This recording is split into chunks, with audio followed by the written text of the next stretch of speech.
quiero pensar que si yo tuve oportunidades, deberíamos tenerlas todos.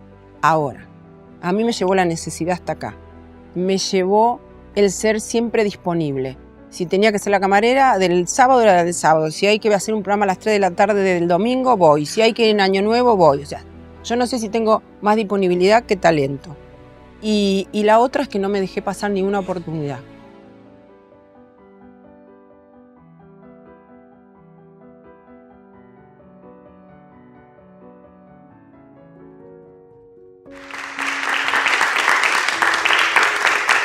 ¿Cómo están?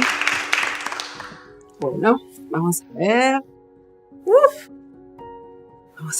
Vamos a ver mejor. Mejor me pongo unos anteojos a ver si cuento bien cómo es esta historia de vida que les vengo a contar, que es mi propia historia. Larga, porque no se nota, pero es larga. Yo nací en la provincia de Buenos Aires, en General Villegas, de una mamá soltera de 19 años. Tenía 3 tíos y vivía ahí. Era la nena, era la única nieta, era como, bueno, apareció esta nena de mi mamá joven embarazada. Mi mamá y mi abuela trabajaban de empleadas domésticas, mi madre, mi abuela de cocinera en las estancias de la zona. Entonces, mis primeros tiempos de recuerdos son esos lugares, esas estancias, esa gente con las que trabajaban mi mamá y mi abuela, y yo era como, bueno, me llevaban ahí porque se admitía que una de las empleadas tuviera una hija y pudiera trabajar ahí. Bueno, mi madre, cuando yo voy a cumplir 6 años, un poquito antes, se casa. Entonces, cuando mi madre se casa, el señor con el que se casa mi madre me reconoce como hija. Por lo tanto, yo tengo el apellido de ese señor. Primero tuve el apellido de mi madre y a los 5 años tuve otro apellido que es el que me identifica extrañamente. Porque decir, bueno, tengo un nombre y un apellido conocido en el medio, pero es un apellido que fue una adopción, digamos. Pero bueno, no fue una adopción con rosas, porque cuando empecé primer grado no hice jardín de infantes, medio que no se usaba entre el trabajo de mi mamá, etc. Entonces empecé primer grado en una escuela en General Villegas. Y cuando llego había primero A, primero B y primero C. Yo supuse, uno no lo sabe, que era de acuerdo a cuánto nivel habías tenido antes, pero eras primer grado, mucho no podías tener. De todas maneras, entendí que tenía que ver con el nivel social, socioeconómico. Entonces, ¿a dónde va Liliana? Al C, por supuesto. Entonces ahí era como que pasabas un patio y había una parte prefabricada de la escuela. Esa aula me tocó. Entonces, bueno, la maestra el primer día te pone ahí a ver qué haces, qué sé yo, te escribe en ese momento me escribió mi nombre en el cuaderno mientras nos entretenía, primer día de clase, y yo sabía leer y escribir porque me habían enseñado, mi mamá y toda la gente con la que había estado. Entonces pude escribir, hacer. Entonces la maestra me hizo poner en el portafolio mi cuaderno, cruzamos el patio y me llevó a primero A. O sea, siempre estaba en lugares que por ahí no me correspondían social y económicamente. A los 8 años, o sea, nada de vida, estuvimos viviendo en General Villegas y en un pueblito muy chiquito que se llama Villa Saboya. Era una casa con piso de tierra, sin baño. Mi madre ya tenía 2 hijos más. Entonces éramos tres hermanos y una familia sin posibilidades económicas, tan parecido como lo que pasa hoy y después de tantos años. Creían que el futuro de su familia estaba en la ciudad de Buenos Aires. Y allá vinimos de dejar, digamos, los afectos, los abuelos que habían quedado, algunos tíos, y nos venimos acá a la ciudad de Buenos Aires y empezamos a peregrinar por el Gran Buenos Aires. Vivimos en Gleu, vivimos en San Martín y finalmente recalamos en José C. Paz. Pobreza extrema, Gran Buenos Aires extremo. Eso no era una vida para una familia, ni unos chicos, ni nada. Pero no me pasaba mientras yo vivía ahí. Yo tenía mis amiguitos, jugaba, quería ser maestra, era la maestra de todos. Tenía 9 años y tenía a los chicos sentados ahí para que me escucharan hablar. O sea, que eso me viene también de ahí. Íbamos a una escuela muy chiquitita que había en el fondo de ese barrio, también calle de tierra, prefabricada la escuela y demás. Bueno, mejora un poco la situación laboral del señor Parodi, nos mudamos para una zona un poquito mejor, el trabajo mejora y ahí me mandan a hacer 7º grado al colegio parroquial de José Cepaz. Empecé el secundario también en ese colegio Cristo Rey de José Cepaz, tenía 15 años y mi mamá trabajaba en casa de familia, porque bueno, Parodi tenía una temporada que no tenía trabajo, y como mi mamá se enfermó, yo fui a reemplazarla. O sea que a los 15 años yo trabajé limpiando casas de familia en Bellavista y en José Cepaz. Y ya la situación familiar era muy tremenda. O sea, la relación de mi madre con Parodi siempre fue con violencia de género incluida. Varias veces hubo separaciones, varias veces terminamos en la comisaría. La cosa fue increciendo y hubo un hecho de violencia de género extremo. Mi mamá me había dejado comprar un Kansas porque era para lo que me alcanzó y el tipo se enojó muy mal porque yo me había gastado la plata en un jean. Cuando vuelvo, mi mamá estaba en la casa de un vecino, toda lastimada, amenazada de muerte, bla, bla, bla. Vamos a la comisaría. Como era plena dictadura, por eso lo menciono, nos atendió, bueno, la atendió mi mamá, yo la acompañé, mis hermanos eran chiquitos, la atendió un señor, un policía, que fue, digamos, hoy como diríamos, esta relación amable con ella y entendió lo que pasaba y mandó a buscar a quien la había agredido.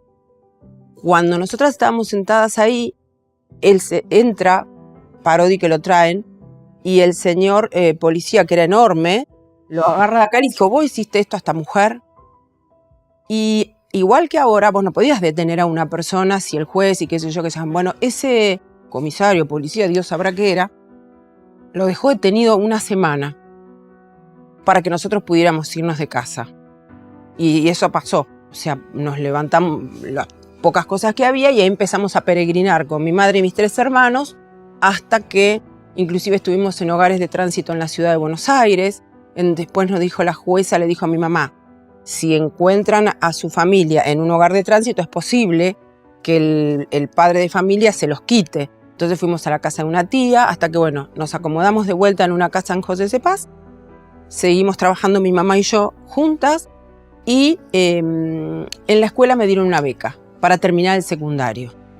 Hoy me sigo encontrando con esos compañeros de secundario que yo en su momento me daba vergüenza que ellos fueran a mi casa porque mi casa era demasiado pobre. Entonces me daba como mucha vergüenza. Y en ese momento me parecían que ellos tenían unas casas divinas y qué sé yo. Las vueltas de la vida, hoy me da pudor que mis amigos de aquella época me vean en la situación en la que yo vivo actualmente, porque parece que yo viví toda la vida en Palermo, que viajé toda la vida y que siempre tuve lo que tengo hoy. Y también te da pudor. Cuando yo termino el secundario, yo quiero trabajar, yo quiero trabajar, yo quiero trabajar. Busco el diario Clarín de sábado, domingo, lunes y martes. La mamá de una amiga nos acompaña a las 3 porque teníamos que venir en el tren al centro a buscar trabajo. Y nos anotamos en varios trabajos que eran sin experiencia porque éramos recién recibidas. Y yo puse la dirección de una tía mía que vivía en Barracas porque intuí que si ponía una dirección de José Cepaz con esa cantidad de viaje para una persona que no tenía experiencia laboral, nadie le iba a llamar. Entonces puse la dirección de mi tía y nos fuimos a tomar mate con mi tía antes de volver a José Cepaz. Mientras estamos en la casa de mi tía contándole, mira que dejé tu dirección, bla, bla, bla, suena el teléfono y me llamaban para que me presentara el lunes siguiente. Era cadeta en la fábrica de té Crif. Y ahí decidimos con mi mamá que ya no eran, si alquilábamos, qué sentido tenía vivir allá y las dos trabajar acá y mis hermanos eran chicos. O sea que había que cuidar y criar a mis hermanos, que es lo que hicimos entre las dos. Así que bueno, nos vinimos a vivir a Capital, alquilamos. Ahí es la época de Harrods Camarera, gastronomía. Dejé la oficina por la gastronomía, por la propina. Mi mamá casi le dio un infarto. Y en ese momento no se usaba que las chicas trabajáramos de camarera. Es un rubro que fue muchísimos años después. En realidad los restaurantes o los bares o que fueran eran mozos. Los mozos inclusive blancos con el moñito negro, digamos, eran aquellos años. Mis compañeros de Harrods, que fueron genios, eran mozos, cocineros, gente grande, mucho más grande que yo. Me ayudaron con la plata, me ayudaron con la garantía, me ayudaron para pintar el departamento. Ustedes dirán, son pinceladas de detalles de la vida de las personas. Lo que yo digo es que siempre hay gente que nos da una mano. Uno tiene que estar abierto a las personas que están ahí, que pueden sumar y que pueden ayudarnos. Y bueno, yo trato de hacer en mi vida eso mismo con otra gente. Así que ahí cuando me vine para acá con mi familia, me había quedado siempre la cosa de qué estudiar. Entonces, en un momento que venía viajando en el San Martín, me acuerdo que venía leyendo una revista Gente, un reportaje a Roberto Maidana, padre, que era un genio del periodismo, y digo, ¡ay, qué lindo esto que hace este hombre! No es que yo andaba con el micrófono cuando era chiquita y todo eso, no. Eso me inspiró y me anoté para estudiar periodismo. Pero como viajaba, no me daba el tiempo entre el trabajo y el viaje, y ahí abandoné. Cuando nos venimos para acá, yo en Harrods atendía la parte de comida. Entonces, al mediodía venían gente que tenían canjes, como ahora. Ningún mozo quería atender a esa gente. Pero yo los atendí igual. Después los acostumbré, porque ¿qué pasa? No los querían atender porque no te dejaban la propina diaria. Y ahí vivíamos de la propina. El sueldo estaba normal, pero el chiste que yo trabajara en gastronomía era la propina. Entonces los canjes no te dan propina. Todos los mozos dijeron, no, que los atiendan. Yo los atiendo. En esas mesas atiendo a la familia Talamoni, que eran los dueños de Radio Rivadavia, y les digo mi intención de estudiar periodismo, etcétera, etcétera. En realidad estaba por la locución primero. Entonces ellos me sugieren el Círculo de la Prensa y me contactan. Y entonces finalmente estudio 3 años en el Círculo de la Prensa, porque en esa época no había en la UBA, no había comunicación, etcétera. Ya para eso habían cerrado Harrods y estaba trabajando en el restaurante Súbito que quedaba enfrente. Era como en un primer piso, entonces yo estaba ahí. Y la galería donde estaba el restaurante Súbito tenía un montón de locales. Y yo de la galería de ahí arriba veía los locales. Entonces había un local enfrente de platería incaica, qué sé yo. Y había un rubio que lustraba los metales esos que era una bomba. Y yo estaba como muerta. Qué lindo ese rubio, qué lindo, qué lindo, qué lindo, qué lindo, qué lindo. Bueno, entonces un día uno de mis compañeros mozos me lo presenta, no sé qué encuentro hace, y la verdad que estaba buenísimo. Y yo me hice amiga, pues yo quería algo más, pero me hice amiga. Después yo dejé de trabajar ahí, nos dejamos de ver un tiempo, él se casó, yo tuve pareja muchos años, la vida pasó y ahora hace 15 años que estamos juntos. Así que atentas, chicas, cuando ven a alguien es posible que sea ese, ¿sí?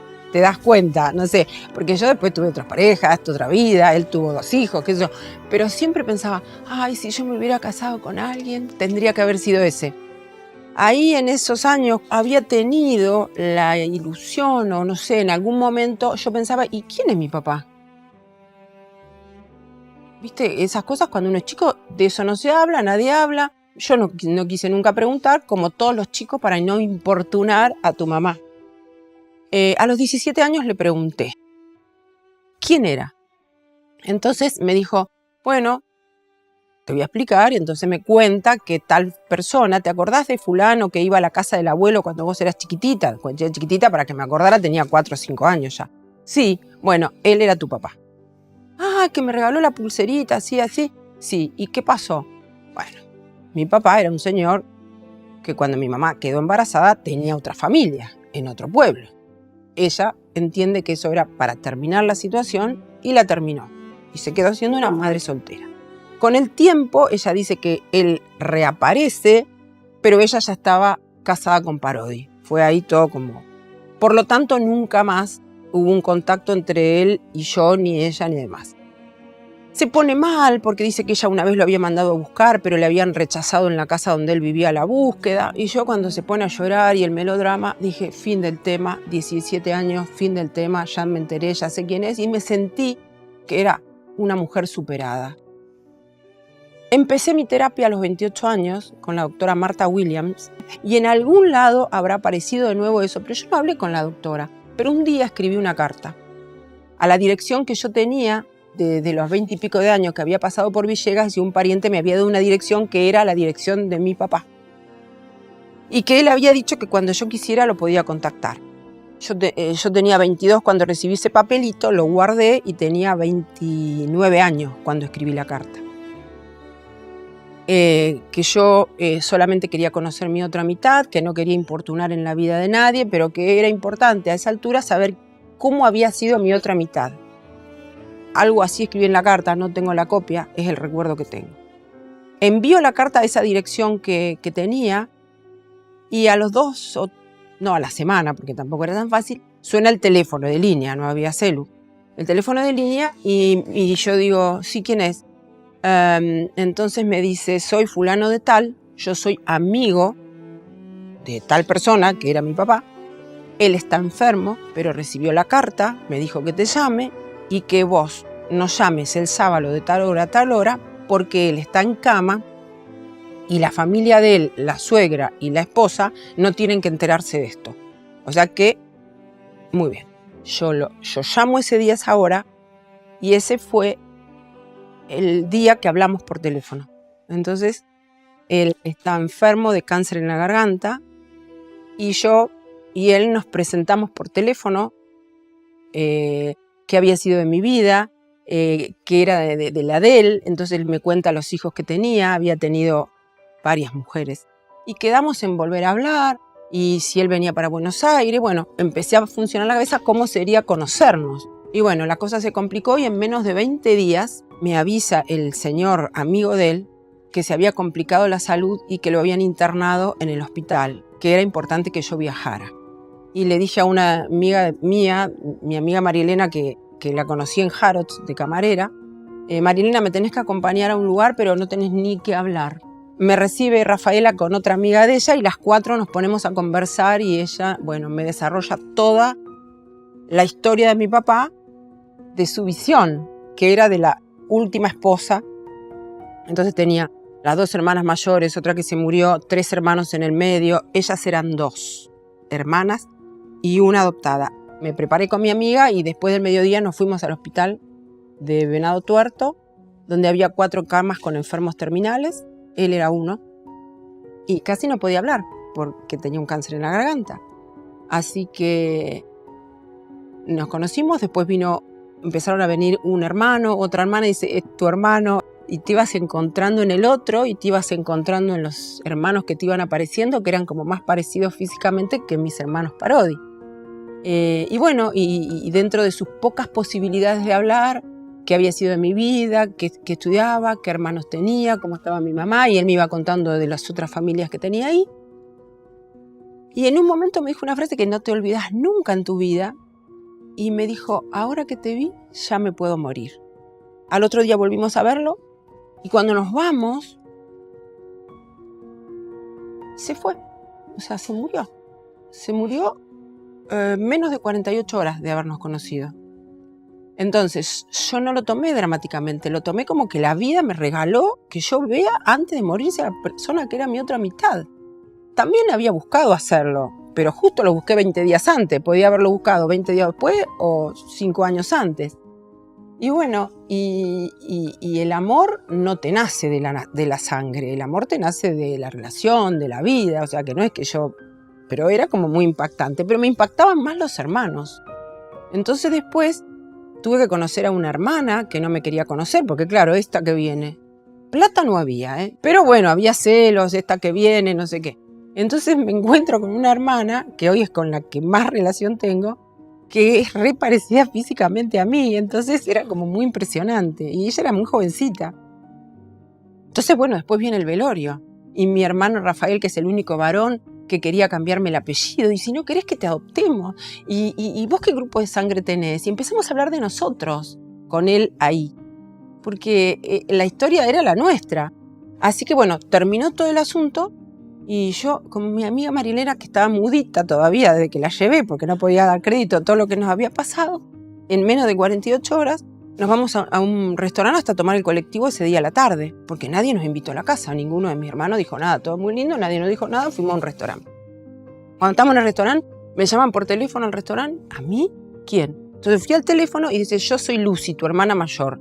No fui al velorio porque ese tal por cual, pero quiero verte antes de que te vayas. Entonces, ¿qué hice? No sé cómo hice, los convencí y nos fuimos a la casa de esta que ahora con la que más me llevo, por primera vez todos juntos. Un rato, fuimos a tomar un mate y después nosotros nos tomamos el colectivo. Y cuando volví a Buenos Aires termino de estudiar mientras trabajaba en el restaurante y a la mañana de selectora de personal de una agencia de empleos. Llamo a la familia Talamón y ya terminé de estudiar. Hago un trabajito en la radio, algo de periodismo, ya que había hecho. Bueno, acá no hay nada, pero hay un programa que hacemos para Radio Mar del Plata desde acá, desde los estudios nuestros. Si querés como meritoria, tenía que hacer los llamados para que pongan gente al aire y yo no tenía ni idea. Era la productora, era periodista, era todo, pero no lo había ejercido, entonces no tenía la experiencia. Bueno, ahí un día me sale una suplencia. Así que dejé la gastronomía y me decidí por Radio Rivadavia, que ya tenía como un sueldito para poder vivir.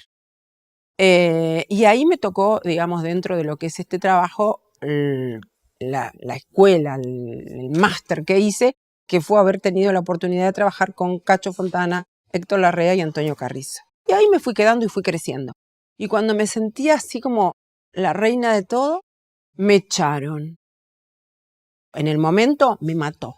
Me mató, quedé tirada en la cama, creía que era lo último que me había pasado, a dónde iba a ir a parar yo. Empecé a llamar gente jefes de prensa, periodistas amigos, si conocían algo, qué sé yo. Al tiempo tuve el trabajo de América y arranqué tratando de que me tomaran en la radio, porque era Radio América, no es el Canal América ni nada. Lo único que había, estaban fundando Radio América como radio de noticias. Así que llegué sobre el final de todos los que se habían inscrito y que estaban tomando, así que me tocó el fin de semana. Me tocó, y me acuerdo también de una persona de esas que vos decís tan agradecida y tan generosa conmigo, que fue Betty Elizalde, que le dijo a Eliseo Álvarez, que era mi jefe y que fue quien después me escribió el libro, esta chica dice, anda bien, ¿por qué no te la llevas a la semana? Y siempre hay alguien que te ve. Eso es lo importante. Por ahí el jefe tuyo no te ve, por ahí no te ve tu mamá, tu marido, pero siempre hay alguien que ve por vos si vos tenés valores afectivos, valores intelectuales, lo que fuera. Bueno, alguien me detectó, fui a la semana y ahí hacíamos la primera radio de noticias del país. Hacíamos un noticierito que conducían Rosario Lufrano y Ricardo Pipino y Horacio Embom. Están todos viejos ahora. Y yo entonces producía la radio, a la vez nos hacían producir ese noticiero, por lo tanto empezamos a funcionar en la cabeza nuestra como el primer multimedio, porque Requián nos decía, no, ¿qué radio? Radio y el noticiero y no sé qué. Bueno, así que ahí apareció al año y medio América como canal, que era una marca. No es que compraron las instalaciones de América. América era nada, no tenía nada. Estaban los estudios de Radio América y de ahí se hizo un estudio para hacer América entero. Un canal entero. ¿Cómo va a ser un canal entero en un estudio así? Esto es gigante. Al poco tiempo inventan un sistema que se llamaba América en vivo. Arrancaba a las 12 del día y terminaba a las 8 o 9 de la noche.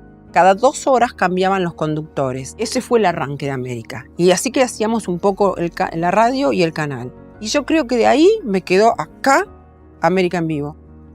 Eso duró ni 6 meses. Y después a la vuelta de la vida, yo lo único que hice es que el canal fuera el canal en vivo. Y ahí, bueno, hubo distintas administraciones. Eurnequian estuvo 10 años. Hicimos el primer canal de noticias, que fue CBN. O sea, hice el canal de aire, la radio, el primer canal de noticias. Y iba intercambiando. A veces iba a una de las gerencias, a veces a otra, a veces era productora general. Y 10 años después compra el grupo de Ávila, de Carlos Ávila y Juan Cruz, también al recontra rincón del más rincón, porque ellos venían con toda otra cosa. Y ahí me pide un productor que se llamaba Sergio Ramírez, que entra como gerente de programación, si no quería hacer un programa de espectáculos con Rial. Y yo habíamos tenido rumores y todo eso que se habían ido, le dije que sí, y ahí arrancó Intrusos. Y al año y medio me dieron la gerencia de nuevo. Y después vino otro grupo empresario, el grupo de Narváez, otra vez a la mierda.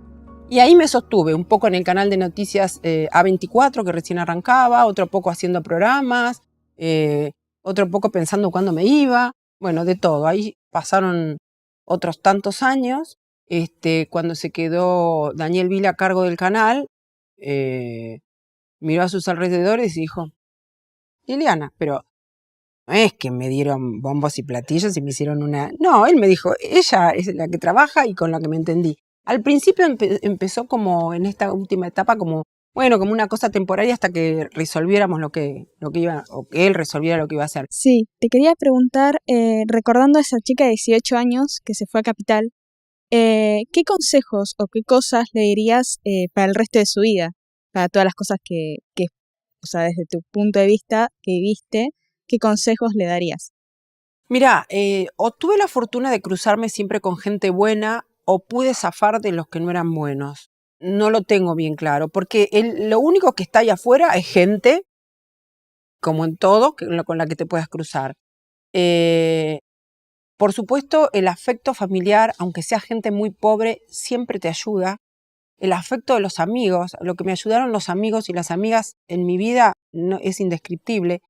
Em, y la confianza en vos mismo. Bueno, por ejemplo, mi mamá, que era bastante dura, nunca tuvo problemas conmigo en no entres, no salgas, la hora. No.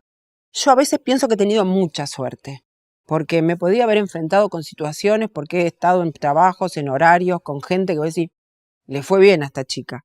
Y igualmente el tema de dónde trabajás y con qué gente te rodeás, no hacer camarillas, no, si hay alguien que no está dentro de lo que te marca tu moral, tu vida, tu buena costumbre, y bueno, mala suerte, no estoy con ellos.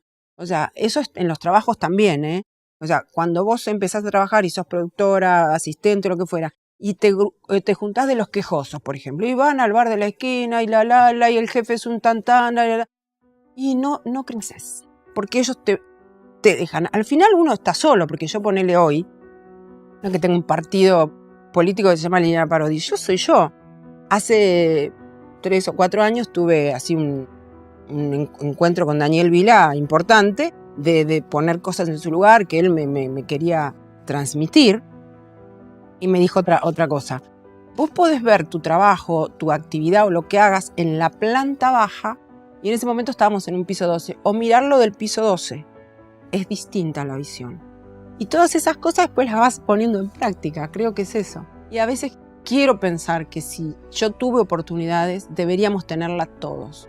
Ahora, a mí me llevó la necesidad hasta acá. Me llevó el ser siempre disponible. Si tenía que ser la camarera, del sábado era del sábado. Si hay que hacer un programa a las 3 de la tarde del domingo, voy. Si hay que ir en Año Nuevo, voy. O sea, yo no sé si tengo más disponibilidad que talento. Y la otra es que no me dejé pasar ninguna oportunidad. Y yo soy Liliana Parodi, y si no soy algo, soy Parodi, pero soy Liliana Parodi, que en definitiva no me hubiese cambiado nunca el apellido tampoco, digamos, simplemente cómo se dan las cosas y cómo a veces tiene que ver lo sanguíneo con la identidad del documento, qué sé yo. Uno es quien es. Yo puedo tener unos hermanos y un padre sanguíneo, pero bueno, yo soy Liliana Parodi. Mal que me pese, porque con el señor Parodi no fue buena la experiencia, pero con el tiempo y con la ayuda de la doctora Marta le reconocí a ese padre el apellido que me dio. Le reconocí que entre él y mi mamá lo único que me enseñaban era trabajar, honestidad, honestidad más trabajar, o sea, eso que me quedó así como grabado. O sea, rescaté lo positivo, también lo digo porque a veces uno cuando se para sobre las historias, sobre las personas, solo rescata lo feo. Y digo, y es el padre de mis hermanos, sé que no hubo afecto, obviamente, ni lo habrá nunca, que no tiene nada que ver con que uno reconozca que a lo mejor te pasa en un trabajo. Es decir, pero yo a este jefe que es un tal por cual no lo voy a querer nunca. Pero a lo mejor el tipo influyó sobre vos en tu formación, en algunas cosas que está bueno. Toda esa persona que más o menos les quise resumir, soy la directora de contenidos de América y hace 32 años que estoy en el grupo. No sé qué hubiese sido mi vida si hubiese cambiado de trabajo como es lo habitual que hagan las personas. La que yo puedo contar es una buena experiencia, habiéndome quedado siempre en el mismo lugar, en el mismo grupo, pero me dieron como tantas posibilidades de gerencia de noticias, productora, realizadora de programas. Lo único que no produje son los pastores, pero tampoco tendría problema, porque quién sabe, ahora cuando me pongo un poco más grande, si Liliana, vos ya no estás para esto, yo tampoco tendría problema. Le pongo la misma pasión al super programa, al super cargo o al más chiquitito que me toque. En tus comienzos en los medios de comunicación, tanto en la radio como en la tele, ¿en algún momento te pasó de pensar que no estabas preparada para la tarea que ibas a afrontar? Hasta hoy me sigue pasando. Sí, me sigue pasando. me pasa la soledad del poder, aunque sea un poder de una programación o el poder de un programa, lo que sea, es complicada porque vos podés discutir con un equipo de ellos, pero al final tenés que tomar una decisión. Y ahí vos decís, ¿es la correcta? ¿Estoy suficientemente preparada? O sea que es todo el tiempo. Pero eso tiene que ver capaz con mi personalidad y esas inseguridades que se remontaban a aquellos tiempos. Igual después hago como que es así y vamos para adelante, pero siempre me voy a mi casa pensando, ¿estará bien? Muchísimas gracias. Gracias. Gracias, muchas gracias.